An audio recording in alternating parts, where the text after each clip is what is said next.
Okay. So let me share my screen. सगळ्यांना हा image दिसतोय.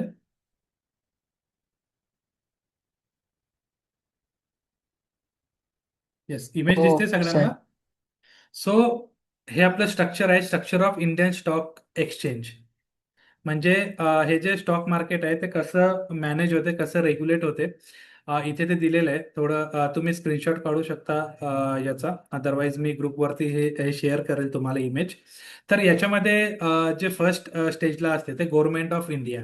राईट. गव्हर्नमेंट ऑफ इंडिया काय करते? Make laws and policies for financial market. म्हणजे financial मार्केटला कंट्रोल कोण करते?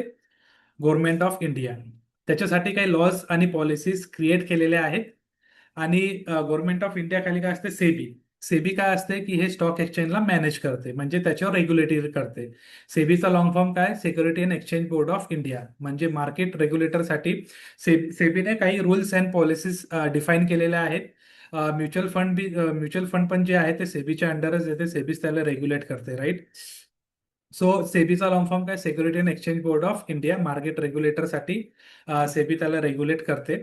Right. Regulate the security market, protect investor interest आणि insure fair and transparent market. म्हणजे सेबीने ज्या पण गाईडलाईन, ज्या पॉलिसी तुम्हाला दिलेल्या आहेत त्या सेबीच्या गाईडलाईन नुसारच तुम्हाला तिथे काम करावं लागते. तुम्ही जर त्यांचे रूल्स जर एखाद्या वेळेस व्हायलेशन केले किंवा त्यांच्या रूल्सच्या अगेन्स्ट तुम्ही काही ऍक्शन घेतली तर डेफिनेटली सेबी तुम्हाला तिथे पनिशमेंट देऊ शकते. आणि ती पनिशमेंट जी आहे त्याची जी अमाऊंट आहे ती करोडो रुपये राहते. म्हणून जेवढे पण स्टॉक ब्रोकर असतात किंवा स्टॉक एक्सचेंज असतात त्यांना ते रूल्स रेग्युलेशन फॉलो करणे फार गरजेचं असते. राईट. सेबी नंतर येते की स्टॉक एक्सचेंज. तर स्टॉक एक्सचेंज आपण पाहिलेले बीएससी आणि एनएससी. दोन स्टॉक एक्सचेंज आहे इंडियामध्ये. बॉम्बे स्टॉक एक्सचेंज आणि national stock exchange. Bombay stock exchange जे आहे ते मुंबईला आहे. मुंबईला त्याचं हेड ऑफिस आहे. आणि एनएससी जे आहे ते दिल्लीला तुम्ही त्याचं हेड ऑफिस पाहू शकता. Provide platform for trading. आता एनएससी बीएससी काय करते की तुम्हाला ट्रेडिंग प्लॅटफॉर्म प्रोव्हाइड करतात. Insure fair price discovery, maintain market transparency. म्हणजे मार्केट ट्रान्सपरन्सी मध्ये असण्यासाठी तुम्हाला त्याचा उपयोग होतो. त्याच्यानंतर येतात ब्रोकर आणि ट्रेडिंग मेंबर्स. आता तुम्ही प्रत्येक वेळेस ऍडव्हर्टाइजमेंट पाहिली असेल. Grow app, Zerodha app, angel one, Upstox. हे तुम्ही न्यूजवरती किंवा तुम्ही जर टीव्ही वगैरे पाहत असेल तिथे त्यांचे ऍडव्हर्टाइजमेंट येते. तर याला आपण काय म्हणतो? ब्रोकर ॲप म्हणतो आपण याला. याला काय म्हटलं जाते? Broker apps. म्हणजे हे काय करतात की आपल्याला ट्रेडिंग प्लॅटफॉर्म तयार करतात आपल्यासाठी. म्हणजे इथे काय करतो की investor as a end customer, म्हणजे आपल्यासारखे लोक काय करतात की इथे ब्रोकर ॲपमध्ये लॉग इन क्रिएट करतात, आपलं एक अकाउंट बनवतात आणि त्या अकाउंट थ्रू आपण स्टॉक एक्सचेंजमध्ये आपण ट्रेड करतो. म्हणजे शेअर्स वगैरे विकत घेतो. तर तुम्हाला जर शेअर्स वगैरे विकत घ्यायचे असेल तर तुम्हाला कुठे अकाउंट बनवावं लागेल? ब्रोकर ॲपमध्ये, जे की ट्रेडिंग ॲप आपण त्याला म्हणतो. तर त्याचं एक्झाम्पल द्यायचं झालं तर झिरोचा आहे, ग्रो ॲप आहे, एंजल वन आहे, ॲपस्टॉक आहे. त्याच्यानंतर शेरखान आहे. अ, त्याच्यानंतर अ, अ, त्याच्यानंतर अजून भरपूर असे ॲप्लिकेशन आहेत. अ, भरपूर असे ब्रोकर ॲप आहेत की तुम्ही त्याचा उपयोग करून तुम्ही ट्रेडिंग करू शकता किंवा शेअर्स बाय करू शकता. राईट. हे समजलं इथपर्यंत? ओके. त्याच्यानंतर इन्व्हेस्टर अँड ट्रेडर्स म्हणजे individual, H company and institutions. म्हणजे हे काय झाले? इन्व्हेस्टर झाले. म्हणजे त्याच्यात आपण पण इन्व्हॉल्व होतो ॲज अ इन्स्टिट्यूशन. ट्रेडर्स असतात, इंडिव्हिज्युअल असते जे की एंड युजर असतात, जे की आपल्यासारखे रिटेल इन्व्हेस्टर असतात. ते काय करतात की ब्रोकर ॲपला जातात, तिथे आपलं अकाउंट ओपनिंग करतात. अकाउंट ओपनिंग केल्यानंतर ते स्टॉक एक्सचेंज मधले शेअर्स विकत घेतात. त्याच्यानंतर listed company raise capital by issuing shares. म्हणजे काय, जे काही लिस्टेड कंपनी असतात त्या लिस्टेड कंपनीचे शेअर्स आपण काय करतो, ज्या की बीएससी आणि एनएससी मध्ये लिस्टेड असतात त्याच कंपनीला आपण प्रेफर देतो. जर त्या एखादी कंपनी असेल ते जर बीएससी आणि एनएससी मध्ये लिस्टेड नसेल तर डेफिनेटली आपण त्या कंपनीच्या शेअरसाठी जाणार आहोत का? नाही, कारण की आपल्याला तशा कंपनी अवॉइड करायच्या जे काही एनएससी बीएससी मध्ये लिस्टेड नाहीये. राईट. सो इथपर्यंत समजलं. This is a regulatory system structure of Indian stock exchange, की स्टॉक मार्केट जे आहे ते कशा प्रकारे काम करते. राईट. फ्लो ऑफ समरी इथे तुम्ही पाहू शकतात की गव्हर्नमेंट ऑफ इंडिया आहे, त्यानंतर सेबी आहे, स्टॉक एक्सचेंज आहे, NSC BSc, broker trading members आहेत, इन्व्हेस्टर ट्रेडर आणि लिस्टेड कंपनी. तर हा एक असा सिम्पल फॉर्मॅट आहे. तर हे तुम्ही लक्ष ठेवलं तरी तुम्हाला समजेल. राईट. थोडं डोक्याच्या वरतून जाईल, आय नो तुमच्यासाठी फर्स्ट टाइम आहे तर थोडं कॉम्प्लिकेटेड जाईल, पण तुम्ही जर थोडं वाचलं तर थोडं स्टडी केलं तर डेफिनेटली तुमच्या ते लक्षात येईल. राईट, की एक एक समजेल तुम्हाला की स्टॉक मार्केट कसं काम करते. राईट. जेव्हा तुम्ही 18+ व्हाल तर तुम्हाला पण एक ब्रोकर अकाउंट ओपन करायचं आहे. राईट, ग्रो ॲप असेल, अपस्टॉक असेल किंवा एंजन वन असेल, झिरोदा असेल, कोणत्याही ब्रोकर ॲपमध्ये तुम्ही तुमचं अकाउंट ओपन करू शकता. तर येस. ट्रेडिंग व्यू पण चालेल ना? हा, trading view is not a exchange. तो ट्रेडिंग म्हणजे ब्रोकर नाहीये. तो फक्त आपल्याला चार्ट दाखवते तिथे. तिथे तुम्ही ट्रेडिंग नाही करू शकत. Okay okay sir, okay. Fyers app आहे, तिथे तुम्ही चार्ट्स वगैरे पाहू शकता. ते चार्ट्स वगैरे मी नाही तुम्हाला म्हणजे नंतर सांगेल. नाही म्हणजे त्याच्यासोबत हे ब्रोकर ऍप कनेक्ट करून मग त्याच्यावरून पण ट्रेड करू शकतो ना? त्याच्यावर ब्रोकर ॲप कनेक्ट नाही होत ऍक्च्युली, फक्त ते चार्ट पाहण्यासाठी यूज होते ट्रेडिंग व्यू. तुम्हाला ब्रोकर ॲप जे आहेत ते तुम्ही ब्रोकर ॲप जे ब्रोकर लिस्टेड आहे, जे सेबी रजिस्टर असतात, त्याच थ्रू आपण म्हणजे जे ब्रोकर ॲप आहेत त्याच्या थ्रू आपण रजिस्टर करून ते स्टॉक एक्सचेंज मध्ये आपण ट्रेड घेऊ शकतो. Okay okay. ओके. आणि त्याच्यानंतर जेव्हा तुमचं ब्रोकर ॲप ओपन होईल तेव्हा मी तुम्हाला एक स्टॉक सांगेल. ते तुम्हाला एक स्टॉक कमी क्वांटिटीमध्ये बाय करायचं आहे, बाय करून ठेवायचं आहे, जेणेकरून ते तुम्हाला वेल्थ क्रिएशनसाठी तुम्हाला मदत होईल. राईट. येस. ओके. सो आपण स्टॉक एक्सचेंज बद्दल पाहिलं. Right. So common share market mistake, हे भरपूर म्हणजे भरपूर लोक आहेत जे शेअर मार्केटमध्ये इन्व्हेस्ट करताना मिस्टेक करतात. तर या गोष्टी ज्या आहेत, हा सगळ्यात इम्पॉर्टंट पार्ट आहे की आपल्याला कोणत्या गोष्टी अवॉइड करायच्या आहेत, की कॉमन मिस्टेक जे असतात ते कसं आपण अवॉइड करू शकतो. सो फर्स्ट थिंग जे आहेत, इन्व्हेस्टिंग विदाउट लर्निंग. म्हणजे जे पण आपण इन्व्हेस्ट करतो ते विदाउट लर्निंग जर केलं तर डेफिनेटली तिथे आपल्याला काय होईल, लॉस होईल. म्हणून कुठेही इन्व्हेस्टमेंट करायच्या पहिले आपल्याला लर्निंग करणं फार गरजेचं आहे, त्याबद्दल माहिती करून घेणं आपल्याला गरजेचं आहे. जसं म्युच्युअल फंड असेल, SIP असेल, त्याच्याबद्दल आपल्याला काही ना काही इन्फॉर्मेशन पाहिजे. जसं स्टॉक मार्केट आहे, स्टॉक मार्केट कसं काम करतं, काय काय असते, तर डेफिनेटली आपल्याला त्याच्याबद्दल एज्युकेशन घेणं फार महत्वाचं आहे. राईट. फॉलोइंग सोशल मीडियावर टिप्स ब्लाइंडली, आपण काय करतो, एखाद्या युट्यूब चॅनलला किंवा एखाद्या ग्रुपला आपण जॉईन होतो, तिथे आपल्याला काहीतरी टिप्स दिल्या जातात किंवा सोशल मीडियावर काहीतरी टिप्स दिल्या जातात की आज टाटाचा शेअर जो आहे तो बाय करा, तो 10 दिवसांनी, एका महिन्यानी 500 रुपयांनी वाढणार आहे, किंवा हा स्टॉक बाय करा. तर आपल्याला अशा कोणत्याही सोशल मीडियाच्या टिप्सवर ब्लाइंडली विश्वास ठेवायचा नाहीये किंवा त्याला फॉलो करायचा नाहीये. Right. Investing all money in one stock, आपल्याला आपला पूर्ण पैसा एका स्टॉकमध्ये कधीही इन्व्हेस्टमेंट करायचा नाहीये. डेफिनेटली एक गोष्ट लक्षात ठेवा की आपला जो इन्व्हेस्टमेंटचा जो पैसा आहे तो डेफिनेटली आपल्याला डायव्हर्सिफिकेशन करायचा आहे. तो कोणत्याही एका स्टॉकमध्ये आपल्याला इन्व्हेस्ट नाही करायचा आहे. Right.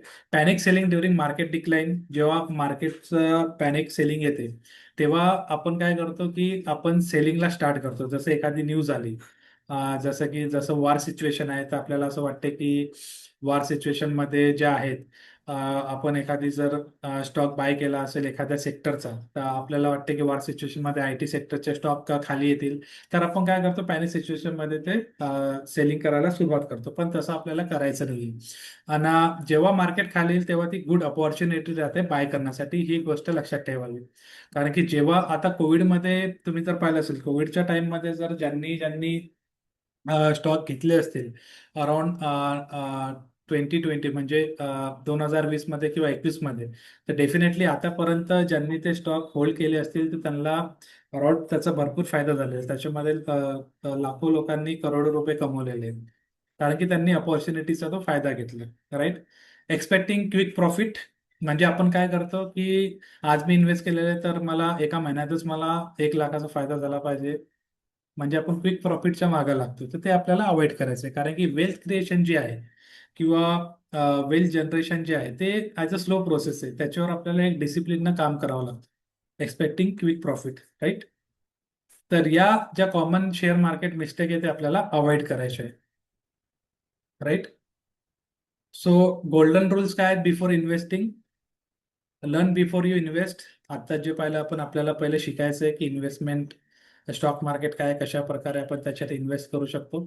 Invest only money you won't need immediately. म्हणजे आपल्याला कोणता पैसा इन्व्हेस्ट करायचा स्टॉक मार्केटमध्ये जो आपल्याला सध्या गरजेचा नाहीये, किंवा माझ्याकडे एक लाख रुपये पडून आहेत, तर तो पैसा तुम्ही शेअर मार्केटमध्ये इन्व्हेस्ट करू शकता ज्याचे तुम्हाला नीड नाहीये. राईट. Diversify your investment. तुमचा जो इन्व्हेस्टमेंट आहे तो तुम्ही डायव्हर्सिफाय करायला पाहिजे. म्हणजे एकच 1 लाख रुपये एका स्टॉकमध्ये इन्व्हेस्ट नाही करायचे, सेक्टर वाईज तुम्ही ते वेगवेगळ्या याच्यामध्ये इन्व्हेस्टमेंट करू शकता. जसं एक्झाम्पल द्यायचं झालं तर IT सेक्टर आहे, तर 1 लाख रुपये जे आहे तुम्ही फक्त IT सेक्टरमध्ये इन्व्हेस्ट करणार का? नाही. हे IT सेक्टर मधले काही मी 10,000 IT सेक्टरचे घेईल, काही 10,000 जे आहेत कमोडिटी मार्केटचे घेईल, किंवा जे 20,000 आहेत, काही 20,000चं मी गोल्ड घेईल, किंवा अजून जे 30,000 आहेत माझ्याकडे उरलेले त्याचं मी ॲज अ ग्रीन हाऊसच्या सेक्टरमध्ये मी इन्व्हेस्ट करेल. तर आपल्याला जो फंड आहे तो डायव्हर्सिफाय करायचा आहे. राईट. Think long term. तर प्रत्येक वेळेस ऑलरेडी मी म्हटलंय की जे वेल्थ क्रिएशन आहे ते एक्सपेक्टिंग क्विक प्रॉफिटवर डिपेंड नसते, ते is a long term process. Right. Stay discipline and patience. म्हणजे याच्यामध्ये डिसिप्लिन राहणं आणि पेशन्स ठेवणं फार गरजेचं आहे. Right. These are the golden rule before investing. So की लर्निंग काय याच्यामध्ये? Share represent ownership in a company. आपण काय काय शिकलो आज? की शेअर जे आहे ते ओनरशिप राहते एका कंपनीमध्ये. ओके. त्याच्यामध्ये the share market helps company raise money and investor build wealth. Share market काय करते? कंपनीला हेल्प करते to raise money and investor build wealth. त्याच्यानंतर share price move because of demand supply and company performance. Share prices केव्हा वाढतात? जेव्हा demand आणि supply वाढतो आणि कंपनीचा परफॉर्मन्स होतो. Long term investing in generally more effective than trying to quick profit. म्हणजे लॉंग टर्म इन्व्हेस्टिंग जे आहेत ते मोर इफेक्टिव्ह असते rather than the earning the quick profit.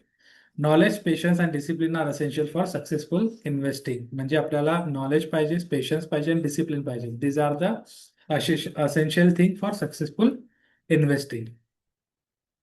Right. These are the key learning today. आणि next आहे, so हा quote आहे, don't chase quick profit, build long term wealth. Invest in great business, stay patience and let time create wealth. म्हणजे तुम्ही अशा एका चांगल्या बिझनेसमध्ये इन्व्हेस्ट करा, त्याच्यामध्ये पेशन्स ठेवा आणि लेट टाइम क्रिएट वेल्थ. म्हणजे जसं जसं टाइम होत जाईल तसं तसं तुम्हाला एक चांगलं वेल्थ क्रिएशन तिथे भेटेल. Knowledge is your greatest investment before you invest your money. म्हणजे नॉलेज काय आहे? हे सगळ्यात मोठं इन्व्हेस्टमेंट आहे तुमच्या लाईफमध्ये before you invest your money. म्हणजे तुमचा पैसा तुम्ही सगळ्यात पहिले तुमच्या नॉलेजवर इन्व्हेस्ट करा. म्हणजे तुमच्या स्वतःच्या नॉलेजमध्ये तुम्ही इन्व्हेस्ट करा. देन नॉलेज घेतल्यानंतर तुम्ही त्या पर्टिक्युलर गोष्टीमध्ये तुम्ही इन्व्हेस्ट करू शकता. बट विदाउट नॉलेज जर तुम्ही कुणाकडे दुसरीकडे जर इन्व्हेस्ट करू, तर डेफिनेटली तुम्हाला त्याच्यामध्ये लॉस होऊ शकतो. सो कोणत्याही गोष्टीमध्ये इन्व्हेस्ट करायच्या पहिले तुम्हाला नॉलेज घेणं फार गरजेचं आहे. Right. So these are the thing today. That is a basic share market introduction part. So I hope की तुम्हाला बऱ्यापैकी काहीतरी समजलं असेल. आय होप की थोडा डोक्यावरून गेला असेल आज, कारण की थोडा टॉपिक थोडा डिफिकल्ट आहे. डिफिकल्ट नाही आहे, थोडा अंडरस्टँडिंगला थोडा तुम्हाला टाइम लागेल, पण डेफिनेटली तुम्हाला जेव्हा समजेल तो डेफिनेटली तुम्हाला त्याच्यावर चांगलं नॉलेज भेटू शकेल. येस. सो मी शॉर्ट याच्यात सांगण्यासाठी भरपूर आहेत, पण ॲज अ तुम्ही स्टुडंट आहात सध्या, तर तुम्हाला माहीत पाहिजे की शेअर मार्केट बेसिकली कसं काम करते, कशा प्रकारे तुम्ही त्याच्यावर वर्कआउट करू शकतात. राईट. कशा प्रकारे स्टॉक्स काम करतात, शेअर्स काय असतात, कशा प्रकारे ते लिस्टेड होतात, इंडियन मार्केट कसं काम करते, त्याच्यामध्ये स्टॉक एक्सचेंजेस काय आहेत, ब्रोकर ॲप काय असतो, त्याला कोण रेग्युलेट करते, ॲज अ सेबी काय आहे. Right. Security of exchange board of India काय आहे, त्याला कोण मॅनेज करते. Right. So these are the simple things you need to remember in your mind. आणि कोणत्याही क्विक प्रॉफिटला किंवा हायर प्रॉफिटला बळी पडू नका, किंवा त्याच्यात मोहात राहू नका. कोणी जर तुम्हाला म्हणत असेल की तुम्ही 1 लाख रुपये द्या, मी तुम्हाला 8% महिन्याचे देतो, सो दॅट इज रॉंग, कारण की ते पॉसिबलच नाहीये. राईट. तर असे काही फ्रॉड इन्व्हेस्टर पण असतात, इन्व्हेस्टमेंट पण असतात, जे की तुम्हाला जास्त पैशाचा लालच देतात. त्याच्यामुळे काय होतं की तुमचा जो हार्ड अर्न मनी असतो तो वेस्ट जातो. तर तुम्हाला अशा कोणत्याही चुकीच्या इन्व्हेस्टमेंटमध्ये इन्व्हेस्ट करायचं नाहीये. Right? Got it? Yes yes, sir, yes, yes. Yes, great. So कारण की स्टॉक मार्केटमध्ये भरपूर काही पॉन्झी स्कीम वगैरे चालतात, जे मार्केटमधून पैसा उचलतात आणि शेवटी ते पळून जातात. जसं क्रिप्टो असेल, राईट, त्याच्यामध्ये फॉरेन फॉरेक्स असेल, जे की फॉरेक्स बेसवर क्रिप्टो मार्केट करन्सी असेल, तर दीज आर ऑल फेक. त्याच्या त्याच्यामध्ये आपल्याला पडायचं नाहीये. जे आपलं इंडियन मार्केट आहे, इंडियन मार्केटमध्ये आपल्याला बेसिक नॉलेज घ्यायचं आहे, शेअर मार्केट कसं काम करते, कसं वर्कआउट होते, कसं आपण प्रकारे त्याच्यात काम करू शकतो. तर डेफिनेटली तुम्हाला त्याच्यात एक वेल्थ क्रिएशनसाठी तुम्हाला एक चांगली गोष्ट भेटेल. सो येस, सो जेव्हा तुम्हाला एक टास्क दिलेला आहे, पीएससी एनएससी मध्ये जेवढे पण कंपन्या लिस्टेड आहे, तुम्हाला ऍटलीस्ट 15 कंपन्याचं लिस्ट तुम्हाला ग्रुपवर शेअर करायची आहे.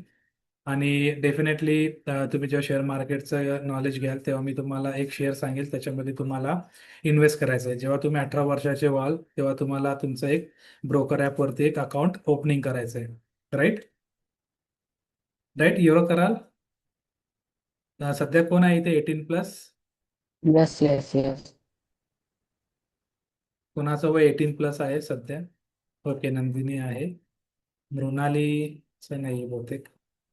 ओके, निशांत. निशांत 18+ आहे.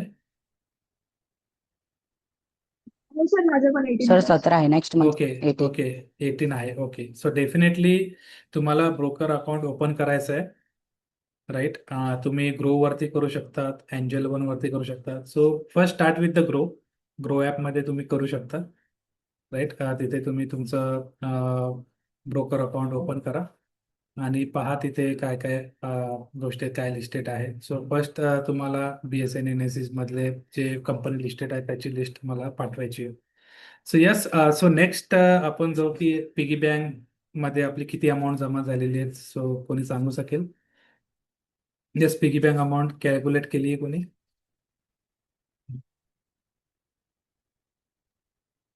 तर मी बघितलं तर नाही, बट या मंथच्या म्हणजे 30 डेटला बघेल ओपन. ती आजच बघू. ओके, ओके, ओके, चालेल. मंथ एंडिंगला तुम्ही ग्रुपवर मला पाठवू शकतात की तुमची पिगी बँकची अमाऊंट काय झालेली आहे. कारण की मला तुम्हाला एक SIP सांगायची आहे, जेणेकरून तुम्ही त्या SIP मध्ये इन्व्हेस्टमेंट स्टार्ट करू शकता. Right? Yes, fine. Yes, at least yes sir. Monthly ₹500 तरी तुम्हाला इन्व्हेस्ट करायचे आहे. मी तुम्हाला प्रत्येकाला ती SIP सांगेल, प्रत्येकाने ते इन्व्हेस्ट करायचे मंथली ₹500. सो जर ₹500 मंथली नाही नसेल भेटत तरी काही प्रॉब्लेम नाही, पण जसे जसे भेटत जातील तसे तुम्हाला ते त्याच्यात ऍड करायचे आहेत. पॅरेंट्सला फोर्स करू नका. मी अजून सांगतोय, पॅरेंट्सला फोर्स करू नका, नाही तर उद्या तुमच्या पॅरेंट्स आम्हाला फोन होईल की तुम्ही काय सांगतायत, ₹500 रोज, म्हणजे ₹500 महिन्याची रोज तुम्ही द्यायला सांगतायत. सो डेफिनेटली कोणीही त्यांच्या पॅरेंट्सला फोर्स करू नका. सो तुमच्याकडे जे पण अमाऊंट येते, बड्डे गिफ्ट असेल, कोणी पॅरेंट्स तुम्हाला जर महिन्याला खर्च देत असेल किंवा जाण्याचा खर्च म्हणजे मनी, तुम्हाला कोणी काही गिफ्ट आलं असेल, कोणी पैसे जर तुम्ही मामाच्या गावाला गेला, कुठे गेला, तिथे तुम्हाला पैसे भेटले असतील किंवा तुम्ही काहीतरी पैसे सेव्ह सेव्ह केले असतील, तर ते पैसे तुम्ही यूज करू शकता. राईट? सो ते पैसे आपल्याला अर्ली ॲज अ इन्व्हेस्टमेंट, जेवढं तुम्ही अर्ली इन्व्हेस्टमेंट कराल तेवढं ते तुम्हाला वेल्थ क्रिएशनसाठी ते फायदेशीर होईल. येस, सो तर hello sir. Yes, sir, share मार्केटसाठी आपला माइंडसेट काय राहायला पाहिजे? शेअर मार्केटसाठी तुमचा फर्स्ट माइंडसेट जो आहे ना, तो लर्निंगचा असायला पाहिजे. कारण की जेवढं तुम्ही त्याच्यात डिटेलमध्ये शिकाल, तेवढं तुम्हाला त्याचा फायदा होईल. म्हणजे पहिले तुम्ही अंडरस्टँड करा की शेअर मार्केट ऍक्च्युली कसं काम करते. राईट? ते शिकल्यानंतर मग आपण डिसाईड करू की त्याच्या त्या शेअर मार्केटमध्ये तुम्हाला कम्फर्टेबल काय वाटतंय. म्हणजे कशात इन्व्हेस्टमेंट करायला तुम्हाला कम्फर्टेबल आहात, कारण त्याच्यात भरपूर काही मॉडेल्स आहेत. जसं स्टॉक आहेत, ऑप्शन सेलिंग आहे, फ्युचरचं आहे, कमोडिटी मार्केट आहे. पण ॲक्च्युली तुम्हाला कशात कम्फर्टेबल वाटते ते तुम्हाला जेव्हा तुम्ही एज्युकेशन घ्याल, जेव्हा तुम्ही लर्न कराल, तेव्हाच तुम्हाला ते समजेल. Education is okay. Important. Over the period of time तुम्ही जर रोज 1 घंटा तरी स्टॉक मार्केटबद्दल वाचलं किंवा काहीतरी वाचत गेले तर डेफिनेटली तुम्हाला त्याचं नॉलेज भेटत जाईल. आणि एक 4-5 वर्षानंतर तुम्ही डेफिनेटली त्याच्यात चांगलं नॉलेज घेऊन एक वेल्थ क्रिएशन तुम्ही करू शकता. माइंडसेट ॲक्च्युली त्याच्यामध्ये पाहिलं तर 10-20% टेक्निकल असते आणि 80% तुमची सायकोलॉजी आहे. तुमची सायकोलॉजी म्हणजे तुम्ही कशा प्रकारे स्टॉक विकत घेतात, कितीपर्यंत तुमचं रिस्क मॅनेजमेंट आहे. त्याच्यामध्ये भरपूर गोष्टी आहेत. मेन म्हणजे रिस्क मॅनेजमेंट आहे. रिस्क मॅनेजमेंट, रिस्क ॲपेटाईट तुमचं किती आहे, कितीपर्यंत टार्गेट म्हणजे तुमचं टार्गेट काय आहे. टार्गेट इन द सेन्स की तुम्हाला महिन्याचे किती त्याच्यातून कमवायचे किंवा तुमचं अल्टिमेट गोल काय आहे, त्याच्यावरती डिपेंड आहे.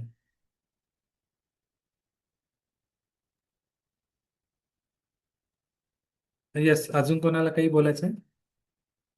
तर मला म्हणायचं होतं की हे जे तुम्ही मॉड्यूल शिकवलं, इट वुड बी ॲब्सोल्युटली म्हणजे बेसिक. जर तुम्हाला स्टॉक मार्केटची नॉलेज घ्यायची असेल तर हे मॉड्यूल एक स्टुडंटसाठी खूप छान असू शकते, खूप पॉवरफुल असू शकते. कारण की माझा पर्सनल माइंडसेट शेअर मार्केटबद्दल असा आहे की शेअर मार्केट एक फास्ट अर्निंगचा सोर्स नाही आहे. तो मेनली त्याच्यामध्ये म्हणजे थोडा वेळच लागतो अर्निंग व्हायला. पण it could be fast earning source if done with knowledge and that much dedication and practice plus that much patience.